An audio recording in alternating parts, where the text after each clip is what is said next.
Selamat Sabat dan hari Natal ya. Jadi kayaknya hari ini nih khusus. Biasanya kan kita kalau mengucapkan itu eh, apa? Merry Christmas and Happy New Year. Mungkin hari ini saya bisa katakan Merry Christmas and Happy Sabbath ya. Belum Happy New Year. Walaupun sebenarnya firman Tuhan di Pengkhotbah 7 menjelaskan kepada kita bagaimana bahwa Tuhan mengatakan terlebih penting dan berharga akhir segala sesuatu daripada awalnya. Hari kematian lebih berharga dari hari apa? Kelahiran.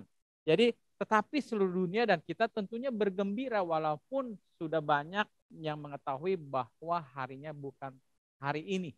Ya, tetapi kita patut mensyukuri karena kalau tidak ada kelahiran Tuhan Yesus tentunya tidak akan ada apa? Pengorbanannya, kematiannya di kayu salib bagi kita semua. Tapi namun demikian, walaupun sangat berarti hari lahirnya, tetapi jangan kita melupakan apa? Hari kematiannya. Bagaimana Tuhan Yesus sudah mati bagi kita masing-masing, sudah menebus kita sehingga kita boleh memperoleh kembali hidup yang kekal. Jadi jangan lupa dan masih ingat bagaimana Tuhan menghendaki kita mengingatnya dengan melakukan apa? Perjamuan kudus ya. Kita suka membasuh kaki satu dengan yang lain dan perjamuan kudus. Itu yang dicontohi oleh Tuhan Yesus kita. Hari ini kita mau belajar mengenai the footsteps of Jesus Christ part 1. Kenapa? Nanti tanggal 1 ya, jatuhnya pas tanggal 1 saya kembali akan membagikan firman Tuhan mengenai the footstep of Jesus Christ part 2. Karena menurut saya pribadi dan saya rasa kita semua setuju. Untuk apa sih kita hidup jadi orang Kristen? Betul? Untuk apa sih tujuan Tuhan sebenarnya lahir ke bumi? Ya, tidak lain adalah supaya kita mau mengikuti cara hidupnya. Amin. Cara hidupnya itu yang penting jadi orang Kristen. Ya, bagaimana kita mengikuti jejak Kristus. Oke. Di dalam 1 Petrus 2 ayat yang ke-21 ditegaskan di situ dikatakan, to this you were called because Christ suffered for you, leaving you an example that you should follow his steps. Dikatakan apa? Tuhan sudah mati bagi saya dan saudara, telah menderita, dan kita sudah dipanggil menjadi anak-anaknya dengan satu tujuan. Apa dikatakan? Kita harus mengikuti jejaknya. Ya, jadi ikut jejak bukan bodoh cuma ngikutin langkahnya ke kiri ke kanan. Ya, kita sudah mengerti. Maksudnya apa? Mengikuti cara hidupnya. Oke. Yang menjadi pertanyaan, di dalam John 10 verse 10 dikatakan juga, I have come that they may have life and that they may have it more abundantly. Jadi kita bertanya, kenapa Tuhan Yesus mau kita mengikuti jejak langkah kehidupannya? Adalah karena dengan satu tujuan, supaya hidup saya dan saudara apa? Berkelimpahan. Betul? Saudara aminkan itu? Jadi kalau kita bertanya, banyak orang ingin kaya karena banyak orang berpikir dengan banyak uang, banyak harta itulah akan membuat kehidupan ini menjadi apa? Bahagia, luar biasa. Tapi saya sendiri mau bahas. Kita semua bisa lihat di internet bukti-bukti kehidupan. Bagaimana orang yang terkenal bintang film, bagaimana orang yang kaya raya, semua menderita hidupnya. Karena memang bukan itu yang akan apa? Memberikan jaminan kebahagiaan. Jadi kalau saudara sekarang kita semua di sini maupun yang di rumah lewat Zoom bertanya, bagaimana supaya hidup saya ini penuh arti, meaningful life, dan bagaimana hidup saya ini menjadi sesuatu yang berbahagia sehingga orang juga bisa melihat dan mungkin menjadi iri dan mendambakan kehidupan seperti yang kita miliki, hanya ada satu cara. Yaitu apa? Slide-nya jangan dipindah dulu kalau saya belum bilang next. Jadi hanya dengan satu cara, yaitu apa? Mengikuti jejak hidup Yesus. Karena Tuhan Yesus datang ke bumi ini dikatakan apa? Untuk memberikan contoh. Enak kan kalau guru ada kasih contoh? Siapa di sini yang sekolah mau punya guru yang pelit nggak ada contoh-contoh? Dia ajarin sesuatu, kasih contoh dong. Oh nggak ada. Mungkin saya khawatir gurunya itu nggak ngerti juga masalahnya. Jadi nggak bisa kasih contoh. Betul kan ya? Jadi Tuhan Yesus itu datang ke bumi memberikan contoh. Supaya mudah kita lihat dan kita ikuti. Kalau enggak, Wah, orang Jawa bilang nggak mudeng gitu ya, nggak ada gambaran, gitu kan ya. Bagaimana sih maksudnya hidup seperti cara hidup yang Tuhan Yesus ingin. Nah tentunya kita sudah sadari di dalam Galatia 6 ayat yang ke-7 bahwa kita tidak berharap, mungkin jangan sampai anak-anak Tuhan masih seperti itu. Bahwa mengharapkan mujizat Tuhan, mengharapkan berkat Tuhan, mengharapkan Tuhan menjawab doa kita. Hanya dengan duduk diam, tidak mau apa? Ada usaha atau partisipasi, atau mungkin kerennya itu dalam bisnis kolaborasi dengan Tuhan. Betul? Jadi Tuhan itu menjawab doa saudara dengan berkolaborasi dengannya. Saya sudah sering ulang-ulang. Saya kasih contoh, mungkin kita berdoa, Tuhan saya mau dong sehat, saya mau dong punya badan yang bagus, tapi kerajinannya tidur-tiduran tiap hari, makan cemilan yang banyak gitu. Kapan saudara doa itu akan terjawab? Betul nggak? Kita berdoa sama Tuhan, berikan jodoh yang apa? Yang pas gitu, jodoh yang idaman segala macam, tapi kita nggak memperbaiki diri kita, sifat kita, perilaku kita, cara berpakaian kita dan segala macam, kira-kira akan dapat nggak? Mungkin saudara akan bertemu dengan si dia itu, tapi si dia waktu melihat saudara, kayaknya nggak menarik, betul? Karena kita tidak prepare. Begitu juga kalau kita berdoa sama Tuhan, Tuhan berikan aku berkat yang limpah dalam usahaku, tetapi kita apa? Tidak mau berkolaborasi, berusaha bersama Tuhan, dan itu menjadi mustahil. Betul ya? Karena ada definisi apa itu hoki. Orang Chinese paling senang katanya hoki. Wah, anak saya bawa banyak hoki. Saya hoki, nama saya hoki, semuanya dihoki-hokiin. Rumahnya nggak ada kesini hoki, semua nonsens saudara. Ya, bukan rumah saudara yang bikin hoki karena menghadap ke utara dan ke selatan. Betul? Bukan pintu saudara yang ukuran sekian, bukan tangga rumah yang mesti berapa step yang buat saudara hoki. Bukan saudara pergi ke sini ke sana. Tetapi apa? Kalau kita hidup bersiap dan pada waktu kesempatan itu datang, pertemuan antara persiapan saudara bersama Tuhan dengan kesempatan yang Tuhan berikan, itulah yang namanya hoki di dalam firman Tuhan. Amin saudara. Jadi kita jangan sesat bahwa memang kita harus menabur. Tidak bisa berharap menuai tanpa menabur. Oke, slide berikut. Pertanyaannya, what kind of footsteps that we mean? Ya, jejak kehidupan, gaya hidup Tuhan Yesus yang seperti apa yang kita maksudkan?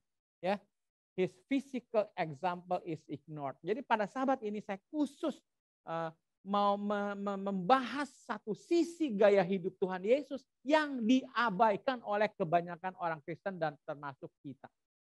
Ya, kita nggak memperhatikan the physical side lifestyle dari Tuhan Yesus. Ya, dibilang down through the berabad-abad banyak sekali terjadi argumentasi saudara, perang doktrin. Wah, Trinitas begini, oh Yesus begini, oh banyak deh pokoknya perang doktrin sampai terpecah Christianity, kekristenan itu sampai beratus-ratus sekte. Jadi saudara sekarang dengar ada gereja ini, gereja itu, denominasi ini, denominasi itu. Oleh karena itu saya memutuskan bahwa kita One Christ apa? Tidak mau terbawa arus dengan apa? Perpecahan seperti itu yang fokus hanya kepada doktrin. Wah, begini dan begitu. Dikatakan bahkan perang sudah terjadi di zaman yang lalu. Bagaimana orang membela doktrin mereka. Saudara, sedangkan saya pelajari, Tuhan Yesus bilang ini, murid-murid bertanya, bagaimana supaya saya beroleh hidup yang kekal? Bagaimana saya masuk dalam kerajaan surga? Jawabnya sederhana. Jika engkau mengasihi aku, betul? Dan sesamamu manusia. As simple as that. Oleh karena itu saya mau kita One Christ mengajak kita anak-anak Tuhan. Stop untuk kita apa? Berdebat dan ribut. Siapa yang benar masalah doktrin. Itu semua sia-sia saudara. Kalau hidup kita tidak sama dengan Kristus. Yang Tuhan mau, apakah engkau sudah mengasihiku? Apakah engkau sudah mengasihi sesamamu, tetanggamu, dan segala macam, saudaramu, kawanmu, ya kan, karyawatimu, bosmu, dan segala macam. Jadi di sini dikatakan apa? However, the clear, practical, powerful implications of Jesus' physical lifestyle itu sangat jarang dibahas dan dibicarakan. Betul? while his spiritual teachings are promoted and debated. His physical example is largely ignored. Saudara amin itu? Sadar? Ya. Dan memang kenyataannya seperti itu. Banyak sekali hamba-hamba Tuhan, anak-anak Tuhan yang tidak memperhatikan physical side of life. Sehingga mungkin jadi, maaf ya, mungkin terlalu overweight, akhirnya kurang sehat, sakit-sakitan. Akhirnya kita tidak bisa melayani Tuhan dengan sebaik-baiknya. Nah inilah pada sahabat ini, sekarang ini saya mau khusus fokus mengenai apa? The physical life footsteps of Jesus Christ. Ya, oke, slide berikut. How Jesus lived. Bagaimana Tuhan Yesus hidup? Ya, itu penting kita perlu tahu. Pertanyaan lagi. Saya sering dalam khotbah mengatakan gini, kenapa sih Tuhan Yesus lahir sebagai orang biasa-biasa saja? Saya selalu waktu itu menghubungkannya dengan air. Karena air itu selalu mencari yang lebih rendah. Dan saya menekankan karena kerendahan hati Tuhan Yesus. Sehingga dia mau hidup sebagai anak yang biasa-biasa, dia orang biasa, bahkan lahir di kandang domba. Tapi satu hal yang saya sekarang lagi mengerti lagi, kenapa Tuhan Yesus lahir sebagai anak tukang kayu? Bahkan hidupnya pun kerja sebagai tukang kayu, betul? Apakah menurut saudara itu satu kebetulan? Saya selalu imani, tidak ada yang kebetulan untuk Tuhan. Tuhan itu kerja nggak serabutan, saudara. Nggak kebetulan ketemu kamu ya. Kebetulan, nggak ada kata kebetulan. Semua itu direncanakan dengan rinci. Saudara percaya? Tuhan itu sangat rinci dalam segala hal. Bahkan membangun bahtera pun rinci, saudara. Bahannya apa, ukurannya seperti apa, bangun bahtera. Nuh juga. Nggak sembarangan itu engineering. Dikatakan ada seorang evangelis dari Jerman mengagumi ukuran yang didesain Tuhan dengan apa? Bahtera. Itu didesain sehingga nggak bisa tenggelam, saudara. Luar biasa ukurannya dengan tinggi sekian tingkat, muatan yang banyak, air, angin, segala macam. Tidak tenggelam. Kan itu satu hal yang luar biasa. Jadi dikatakan, dan kenapa dia juga selalu traveling dengan jalan kaki? Kita ingat tercatat dalam sejarah kehidupan Yesus ada dia naik keledai, betul? Tapi kan itu pada hari apa? Pondok daun ya, pada waktu dia dinobatkan, waktu memenuhi nubuatan bahwa dia adalah raja yang kita nantikan. Tapi selebihnya selalu jalan kaki. Menurut saudara, apakah Tuhan Yesus nggak sanggup pada waktu lahir jadi anak raja? Atau jadi seorang pertapa, atau menjadi seorang religius. Kan sekarang banyak tokoh-tokoh agama.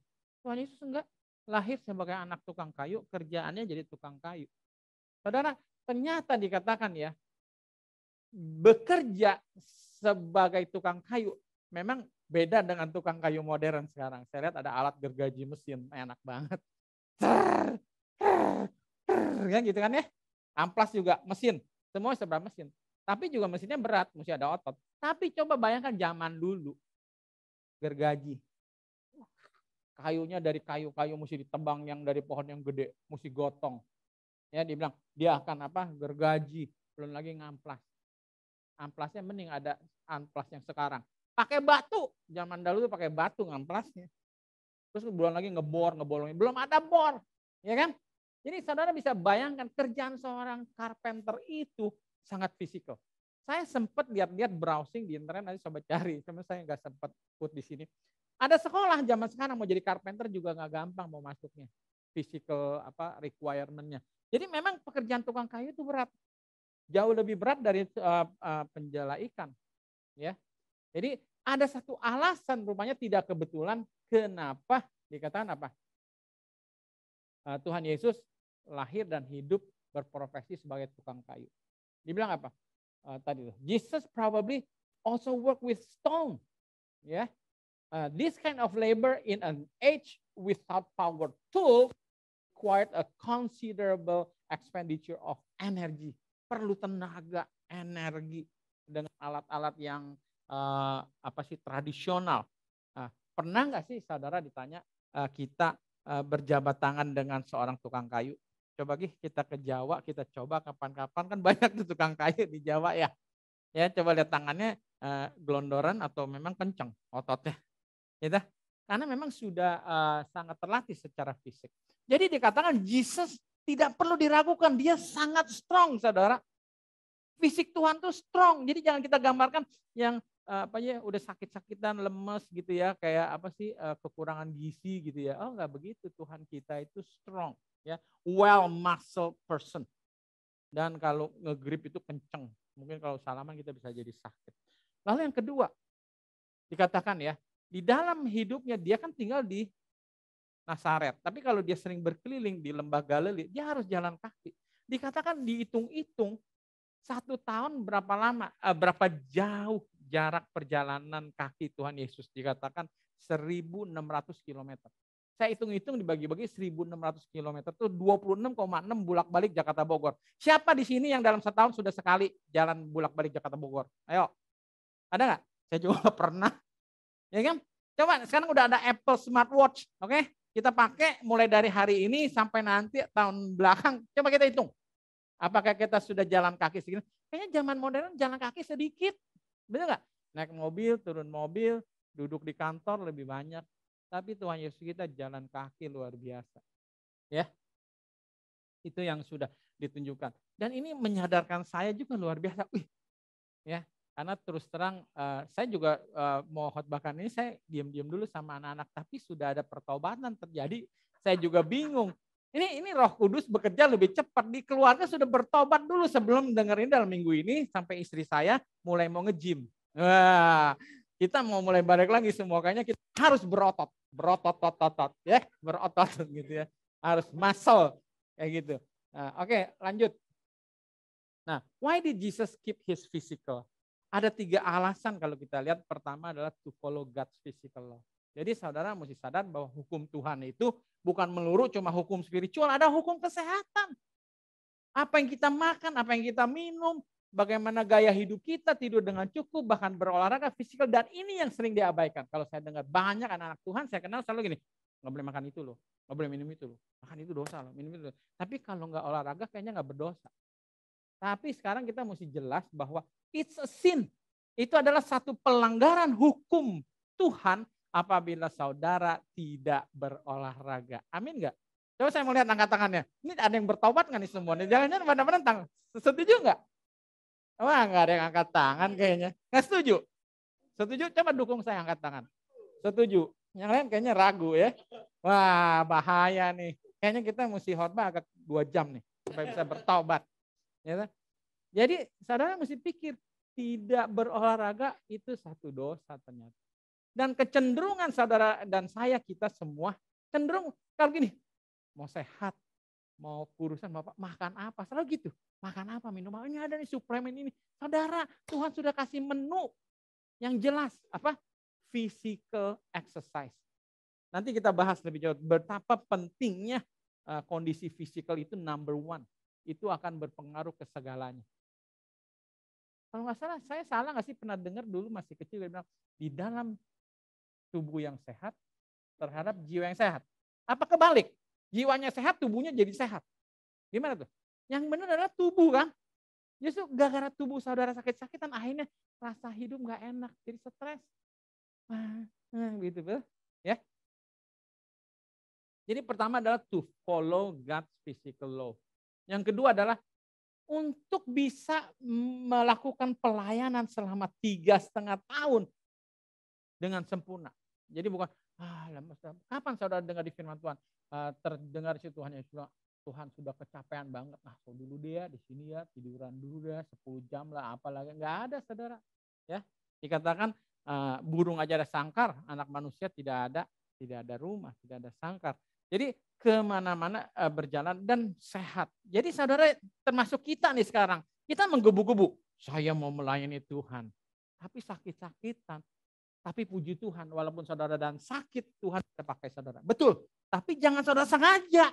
Oh ya udahlah, biarin saya yang sakit-sakitan terbaring di tidur sampai nggak bisa jalan, nggak bisa melihat dan segala itu bodoh sekali kita. Betul nggak ya?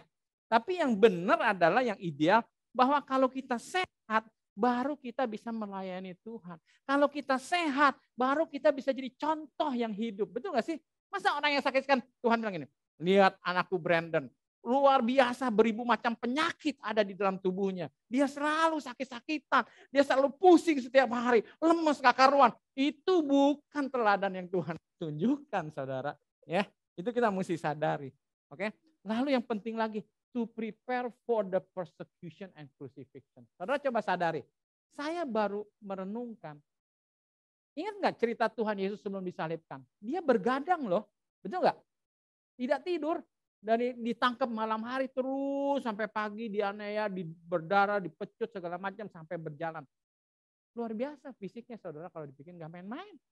Coba kita kurang tidur aja sudah nggak enak badan udah gini. Apalagi nggak tidur ya semalaman ya. Terus entar saya gebukin kamu ya. Saya aniaya kamu, saya berdarah-darahin kamu. Waduh lebih berat. Suruh angkat lagi pikul salib. Belum lagi yang lebih berat adalah tekanan jiwa, emosional. Itu lebih berat lagi. Bagaimana Tuhan Yesus kecewa kalau saudara bisa rasakan. Aduh, aku datang untuk mereka. Aku ini Tuhan mereka yang mengasihi mereka. Kenapa mereka malah menganiaya aku? Saudara, kalau kita boleh coba, saya tanya sama Fonita atau sama Des, lebih sakit mana? Dianiaya saya atau sama Theo? Mana lebih sakit? Wah, sama anak sendiri saya rasa. Lebih, aduh anakku yang dari kecil kalau aku ingat aku suka gendong, minta susu, sampai aku begadang sekarang malah menganiaya aku. Jangan kata menganiaya, menyangkal saja sudah sakit hati kita jadi orang tua. Betul nggak? Kalau dia menyangkal, saya tidak mau lagi kenal bapak, saya mau kenal ke ibu. Kan anak muda suka gitu ngambek. Betapa sakitnya hati sebagai orang tua. Coba Mandy mungkin bisa merasakan sama Rena sudah ada IJ. Coba kalau satu kali IJ sama Mandy, enggak, saya nggak mau kenal lagi papa mama. Wah sedih banget kita. Betul nggak? Ya. Jadi luar biasa bahwa physical health itu berpengaruh sekali supaya segala hal yang lainnya kita jadi strong. Mentally, ya, spiritually, semua penting sekali physical ini komponen ini. Oke, kita lanjut. Nah ini the facts. Saya coba bawa beberapa fakta, the facts about physical fitness. Apakah benar physical fitness itu betul? Dikatakan research modern research menunjukkan keuntungan dari aktivitas physical yang sangat extremely important to every age group. Dibilangnya nih, every age group. Jadi jangan pikir gini, udah tua nggak usah lah. Gitu? Atau masih kecil anak-anak nggak usah. Nah, segala umur saudara, physical activities ini penting sekali. Ya, makanya kehidupan modern sudah merusak kasihan anak-anak kita nih yang masih kecil-kecil seperti IJ cucu saya begitu.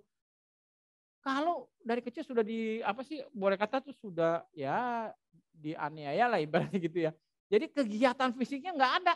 Mainnya di depan YouTube, nonton, ya kan? Anak-anak muda sekarang saya dengar, wah yuk main sepak bola. Saya kira mau main sepak bola cari lapangan. Nggak tahu main sepak bolanya, soccernya di game juga. Tinggal nyalain TV, mau main telepon. Ayo di mana lu? Olahraganya begitu semua. Cuma ini yang luar biasa jadi kuat. Gitu kan ya? Betul nggak? Tapi fisikal yang lainnya, wah lemah sekali. Jalan naik tangga sedikit, gitu. Oke. Nah, jadi dikatakan apa? Physically active children and adolescents dan orang dewasa baik anak-anak telah menambah kekuatan otot. Ya. Better coordination, more self confidence itu yang paling penting. Self confidence adalah orang yang olahraga itu fit, percaya diri penuh, ya. Lalu better school performance ini ya. Jadi kalau mau anaknya di sekolah bagus, fisikalnya harus strong. Karena dikatakan fisik kita itu sangat mendukung otak kita, cara kerja otak kita. They are also less likely to be overweight or engage in destructive behaviors like smoking and substance abuse. Ya. Physically active adults have a much lower risk of developing many diseases. Ya. Nanti kita lihat kesaksian salah satu olahragawan kita namanya Aderai. Tahu kan ya Aderai? Umurnya ternyata udah seperti umur saya juga. Bebas obat, bebas penyakit. Coba ya. Ibunya juga umur 80 tahun, dikatakan juga sama demikian. Ya. Terus dibilang apa? They enjoy stronger immune system. Saudara percaya itu. Kita lebih kebal terhadap yang namanya COVID pun sebetulnya harusnya demikian. Kalau kita memang physically strong. Justru karena sekarang udah pada fisiknya lemah semua, lemot, gampang banget kena penyakitnya. Jadi merambatnya tuh COVID cepet banget, berat semuanya lemot. Betul nggak? Coba kalau semuanya kayak ada Rai. Mungkin susah juga COVID juga bilang, tough banget nih. Ya kan? Gue salah masuk area nih, ya kan? Ya kan? Oke. Terus apa? Fewer colds and sick days akan berkurang apa?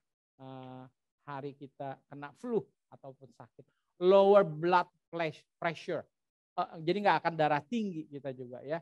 And positive mental outlook. Ini penting secara mental. Jadi saya pelajari di sini bahwa kita yang suka rasa khawatir, suka datang rasa takut dan begini begitu, saudara, itu sebenarnya dari fisik kita, ya. Jadi nggak perlu pergi ke sebetulnya nggak perlu pergi ke psikolog gitu, Pak. Saya suka feel kayak bad atau kayak mau mati atau gini-gini. Itu semuanya karena menandakan cara-cara itu simptom bahwa fisik Anda itu nggak beres. Ngerti ya? Dicoba berolahraga pasti terbuang semua pikiran negatif. Semua yang tadi rasa khawatir semua beda. Kita jadinya semangat. Tahu saudara pernah nggak mengendarai mobil? Mobil itu kita rasa ini mobil kayaknya nggak enak kalau dibawa pelan. Kan kayaknya ini mobil udah nagih mesti dikencang. Begitu juga kalau fisik saya udah strong, rasanya saya kayaknya nggak enak kalau nggak bekerja. Saya energik banget begitu ya. Bukan bangun pagi kayaknya, aduh jam berapa ya? Bisa nggak sih jamnya mundurin lagi dulu gitu kan. Jadi ini coba yang saudara mesti sadar, itu yang saya mau sadari. Ya, kita harus sadari semua ya tadi. Orang banyak cemas, banyak takut, khawatir, anxiety, segala macam. Itu semua karena physical problem. Karena physical kita enggak fit. Jadi marilah kita mulai berolahraga kalau kita mau betul-betul sehat. Jadi their life is truly more abundant. Jadi itu yang tadi saya katakan. Tuhan Yesus mau kita punya have abundant life. Itu maksudnya bagaimana? Kita punya fisik harus di taken care. Number one. Baru semua bisa terfulfill janji dan kehendak Tuhan. Next. Another fact dikatakan nih untuk orang-orang tua. Lihat nih gambar orang-orang tua. Masih main dumbbell segala macam ya, otot. Jadi dikatakan memang masa otot itu akan menciut, saudara. Makanya kenapa orang makin tua tuh makin bongkok.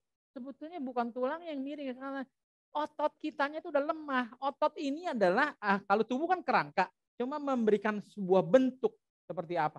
Tapi sampai ini bisa digerakkan, bisa jadi tegak, ini semua itu karena otot. Ya, jadi kalau saudara nggak mau kelihatan menciut, jadi makin kecil, jadi kembali kayak anak-anak dulu. Makin tua makin kecil jadi kayak mini gitu ya, jadi more compact gitu ya, gampang dibawa-bawa masuk koper mungkin ya.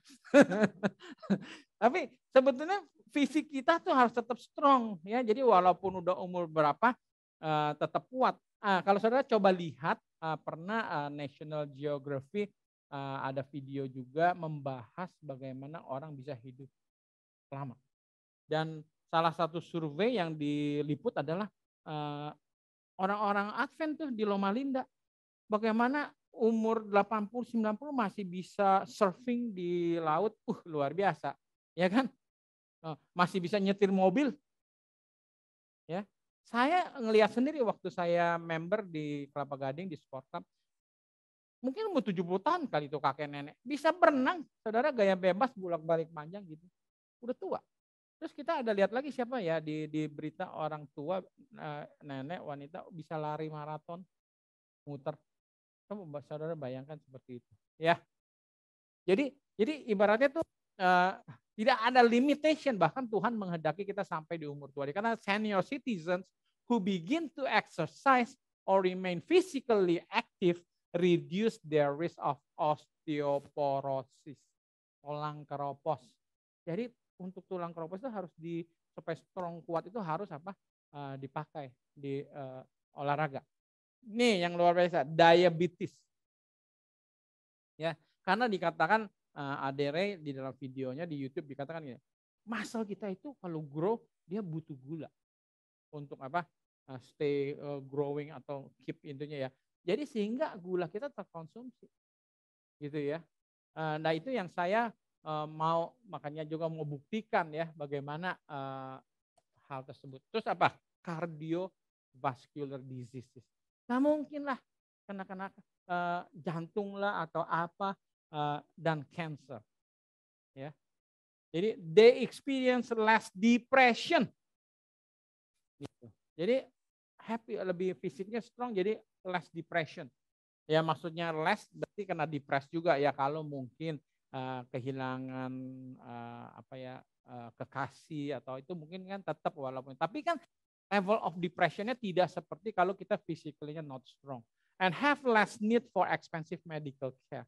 Their life expectancy increases and their overall quality of life improves. Physical activity increases muscular strength and coordination, which enables older individuals to walk faster and climb the stairs. Bisa jalan lebih cepat dan bisa naik tangga. Jadi saya aja merasakan nih sekarang ya, mungkin udah kurang activity. Kalau lagi jalan saya mulai tertinggal juga nih mungkin ya sama Brandon ya. Dulu saya jalan paling cepat ya. Coba memang kalau makin tua kanan jadi jalan begini ya.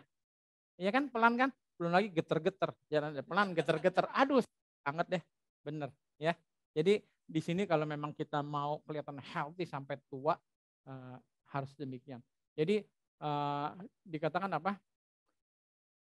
It also reduces the fear of falls and broken bones, which enhances a feeling of independence. Ya.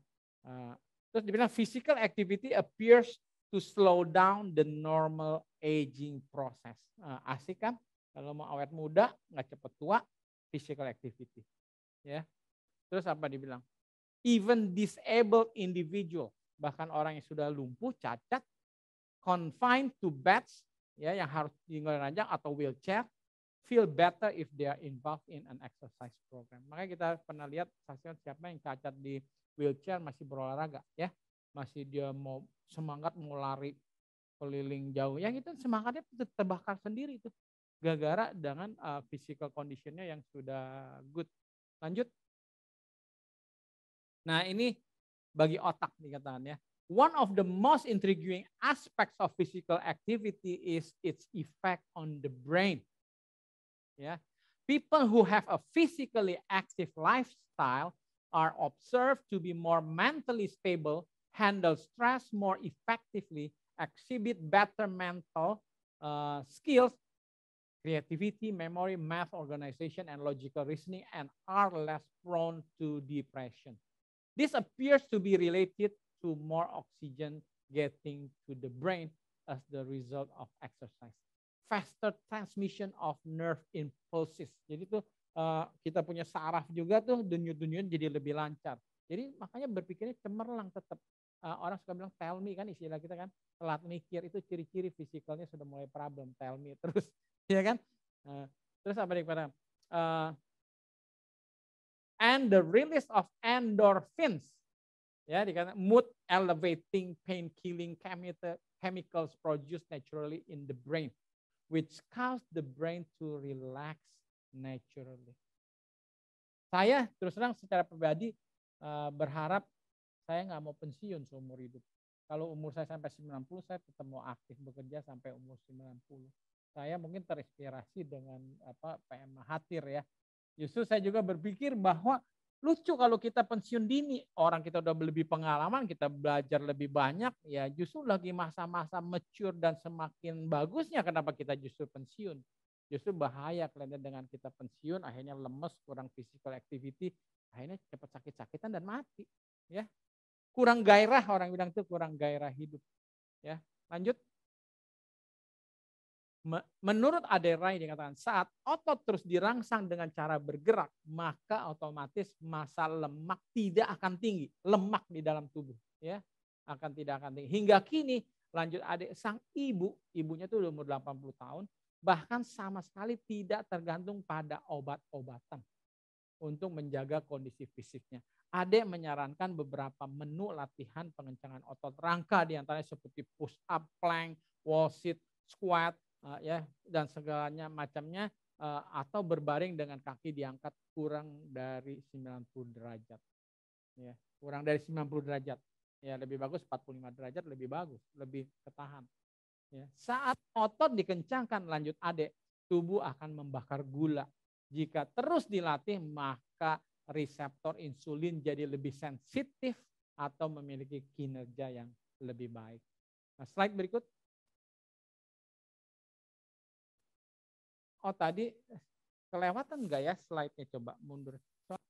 seingat saya ada untuk anak-anak. Coba mundur. Nggak ada ya slide-nya ya. Jadi oke deh, kita lanjut dulu aja. Oke, lanjut. Ya, ini couch potatoes pay the price. Ini couch potatoes ini satu istilah bagi orang-orang yang suka malas-malasan. Ya, tidur-tidur di sofa, malas gerak, mager segala macam. Dia bilang while most of the professing Christian world has chosen to reject Christ's example of keeping God's Sabbath. Itu kita udah tahu ya.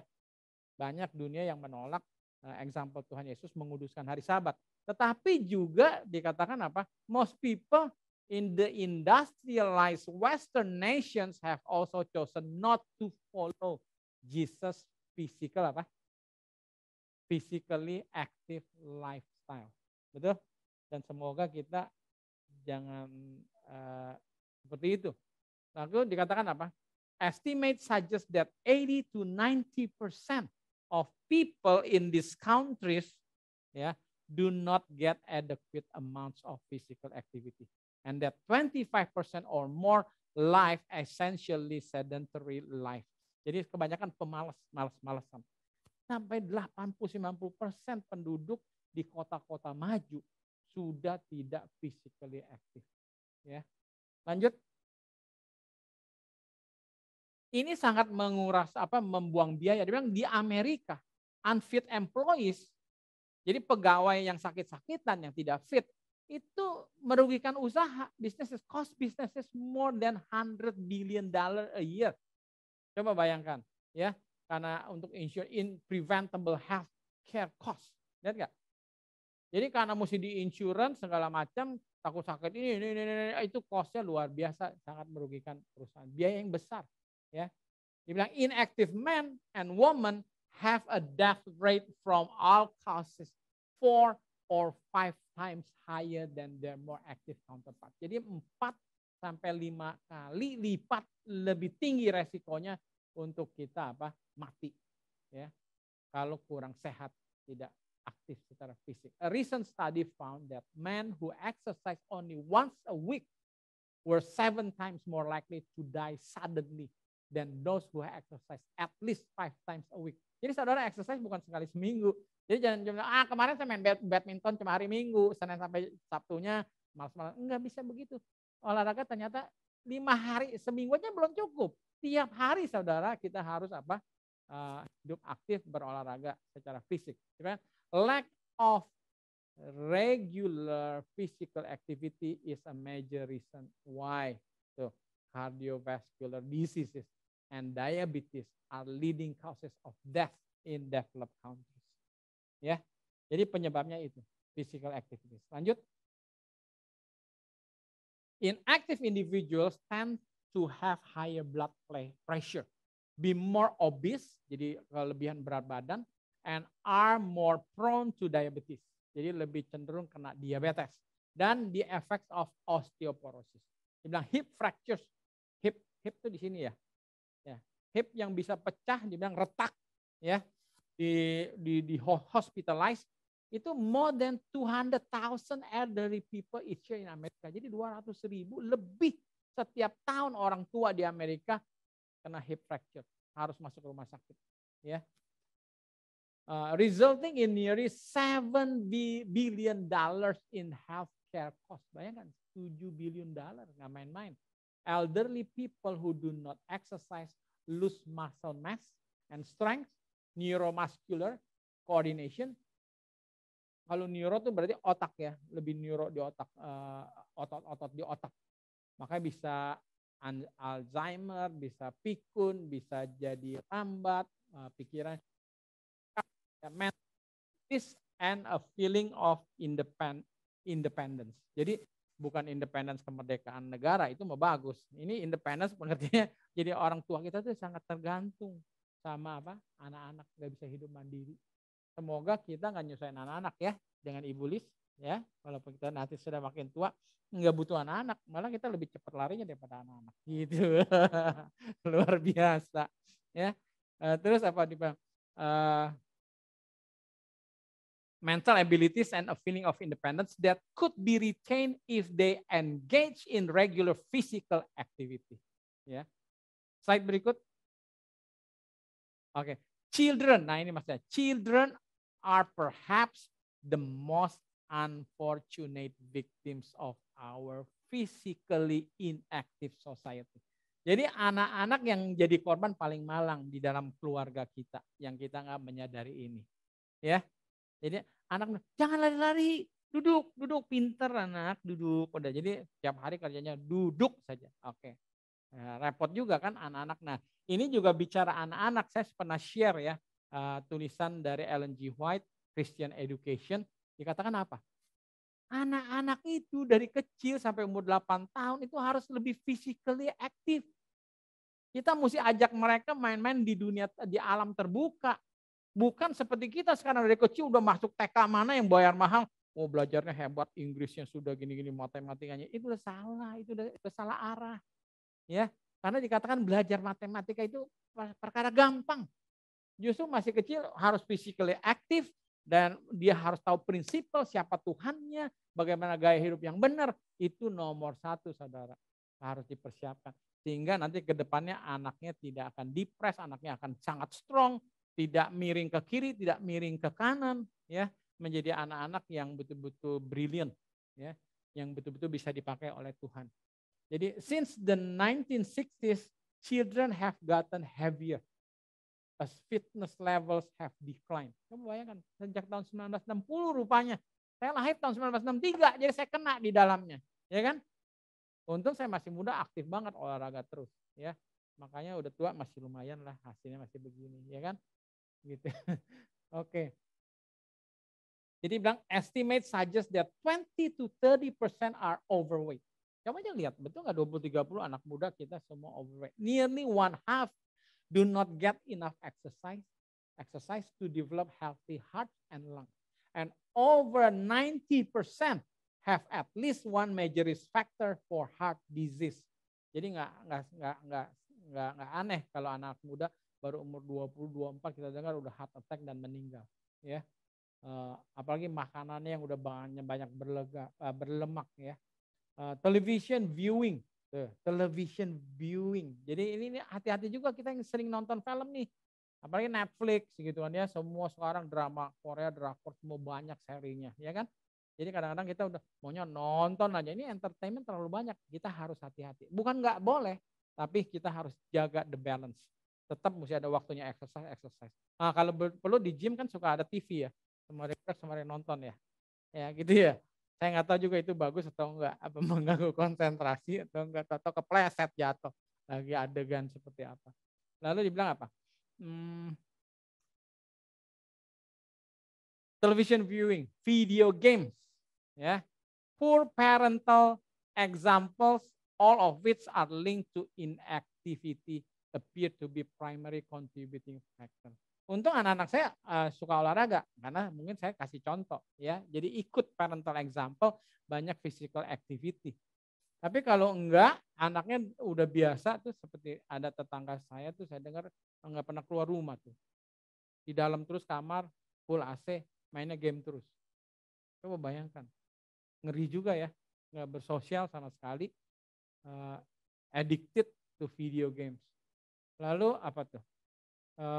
This regrettable picture is hardly the abundant life that Jesus envisioned for humanity. Jadi jauh sekali dari yang Tuhan Yesus pandang gitu, bayangkan abundant life. Jadi jauh sekali gitu. Jadi yang ada malah apa? Hidup yang penuh penyakit ya. However, it of failing to follow in the footsteps of the Savior of mankind, we are definitely reaping what we are sowing. Jadi kita menuai apa yang kita tabur. Itu yang terjadi di muka bumi ini.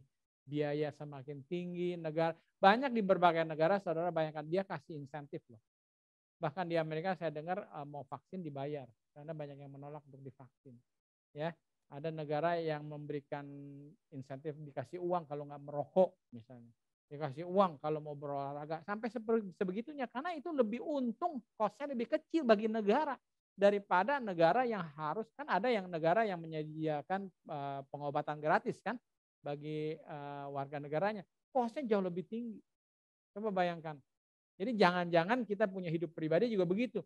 Biayanya jauh lebih tinggi keluar untuk merawat penyakit-penyakit kita daripada kita go shopping. Aduh sayang juga ya. Betul nggak? Mending kita beli tas-tas bagus gitu ya. Bagi wanita-wanita nih ya kan. Beli mobil bagus bagi pria-pria daripada duitnya habis. Baru pasang klep 1 ring 1 M. Ini udah 6 ring, udah 6 M. Aduh 6 M tadi udah bisa beli mobil apa coba ya Renner ya. Betul nggak? Jadi hati-hati, jadi jangan sampai kita juga hidup pemborosan lebih kepada apa sakit penyakit kita. Slide berikut. Ya ini slide yang terakhir, the changing direction. Kita bersyukur bahwa mulai ada kesadaran juga nih di negara-negara, di masyarakat. The closing years of the 20th century witness a major effort to curb this epidemic of inactivity. More and more people are walking, running, swimming, cycling, and enrolling in exercise classes. Jadi yang gym-gym itu laris loh ternyata. Laku. Selama saya juga baca berita di mana ternyata kita keliru kalau pikir selama pandemik ini pusat-pusat kebugaran sepi. Enggak. Orang sudah mulai aware bahwa mereka harus tetap exercise. Some tunggu ya. Cycling and running exercise. Corporations are developing health promotion programs for employees. Coba bayangkan, perusahaan-perusahaan juga mulai mengembangkan program kesehatan. Jadi mungkin join di satu klub di mana ada acara olahraga dan segala macam. Mungkin ya ke depannya akan menjadi satu keharusan KPI bagi perusahaan, bukan hanya absen masuk kerja, sudah exercise belum? Karena kalau kita disadari, kita nggak bisa expect effectiveness dari brainnya tadi employee kita kalau kurang sehat. Justru lebih baik kerjanya 10 jam tapi dia dalam kondisi sehat daripada kerjanya 30 jam tetapi sakit-sakitan. Kurang efektif ya. Oke. Jadi some have even proposed that the United States government produce warning labels. Ini lucu loh. Biasa warning labels itu ditempelnya di rokok, betul nggak? Betul nggak? Tempelannya biasa di rokok yang kita sudah lihat. Sampai ada sakit, sampai yang ada gambar-gambar tengkorak. Tapi sekarang pemerintah mulai memasang label-label, ya kan? Dia bilang ini, data kutip, Surgeon General has determined that the lack of physical activity is detrimental to your health. Coba, itu sejak Februari 5 tahun 1996. Saya juga nggak memperhatikan itu tuh sekarang. Coba kalau nanti di barang-barang ada label gitu, nggak olahraga dosa, ya kan gitu kan? Mungkin mulai besok kita mesti gitu nih, tempel di jidat kita semua supaya saling lihat. Halo selamat sahabat, nggak olahraga dosa, ya kan ada tulisan. Itu pemerintahnya udah bikin label seperti itu. Karena kita ini suka lupa, ya kan? Belum lagi bandel. Oke. The goal of all this effort is to foster a change in ini ketutup, establish attitudes, ya kan, to have a behaviors in order to gain the benefits of the regular exercise. Jadi dunia juga banyak yang sudah bertobat.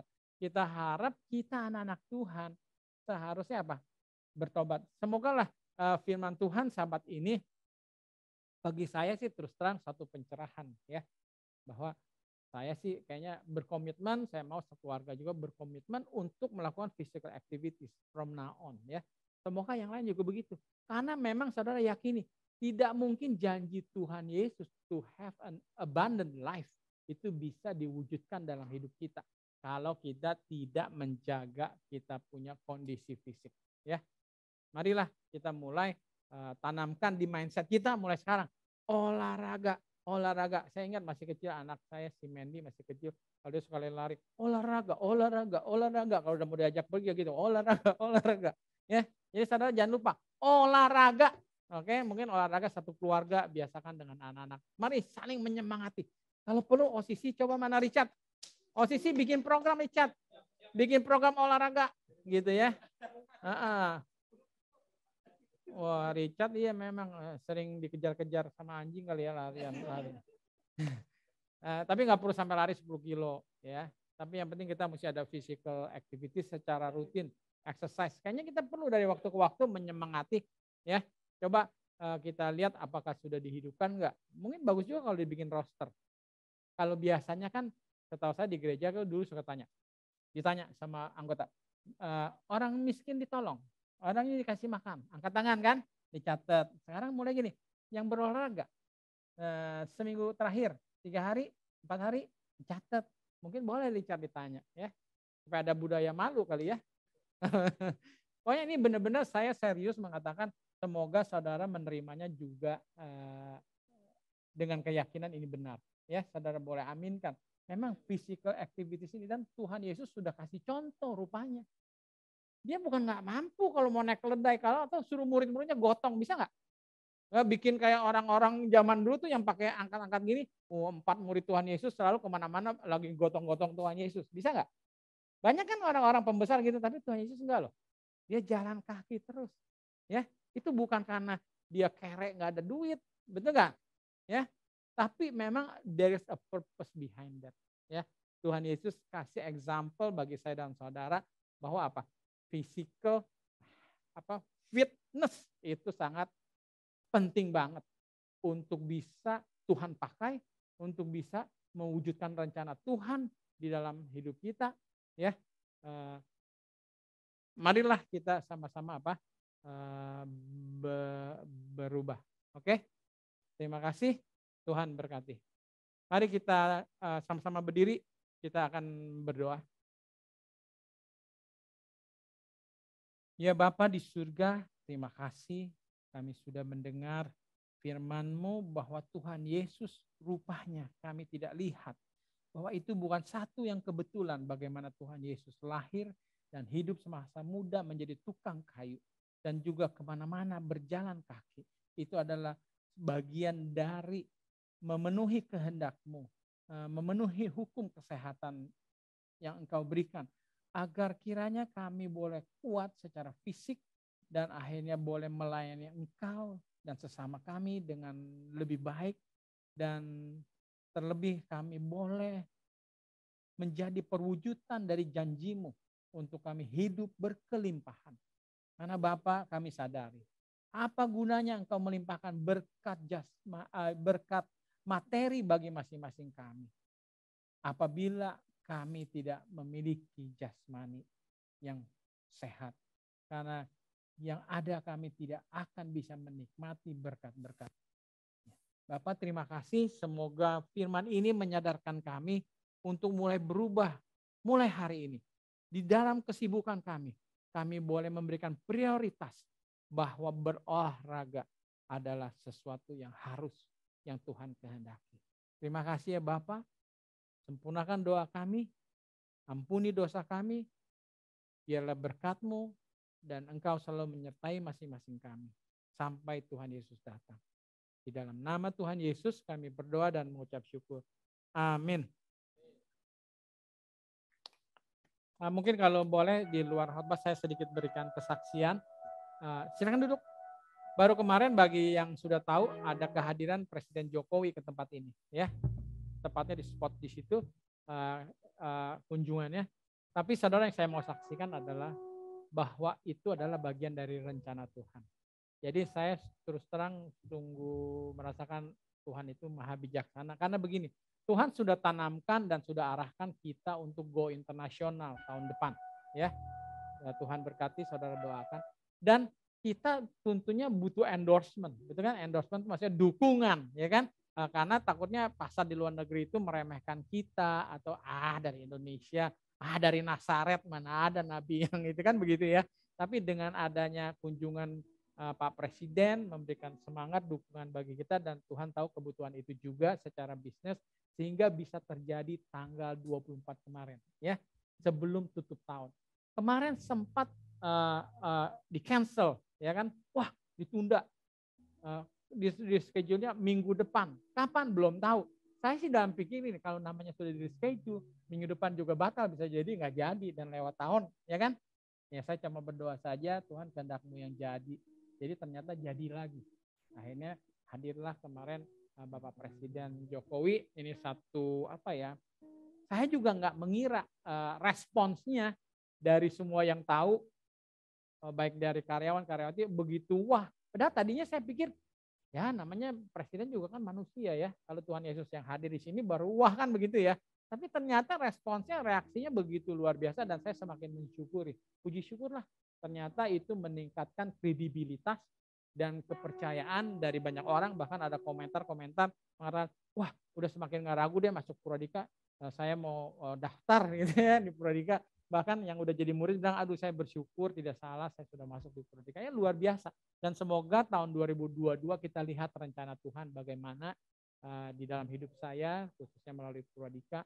Semoga kita boleh semakin berkibar, bukan untuk kesombongan diri, tapi menjadi kemuliaan bagi Tuhan. Bagaimana saudara tahu, saya sudah bersaksi, hidup saya itu saya let go aja. Tidak no ambition, no target. Pokoknya hari per hari kita berdoa, lakukan saja apa yang datang pemikiran dari Tuhan untuk kita lakukan.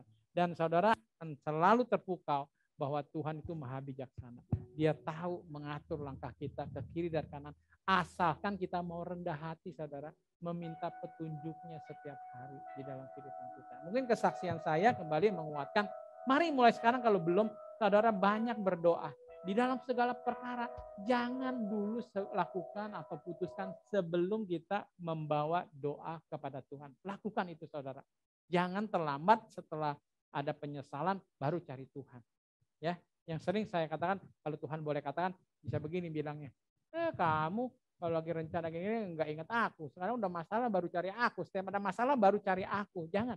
Tuhan bukannya marah nggak menolong kita, tapi sangat tidak bijaksana dan sangat rugilah bagi saya dan saudara. Kenapa sih mesti kapok dulu? Kenapa sih mesti mengalami kegagalan dan penderitaan baru cari Tuhan? Kenapa gitu? Sedangkan Tuhan mau menuntun hidup kita semua untuk senantiasa, walaupun bisa melalui kesusahan dan pergumulan, tapi kan itu Tuhan izinkan untuk memberikan satu latihan dan pendekatan supaya lebih mengenal Dia.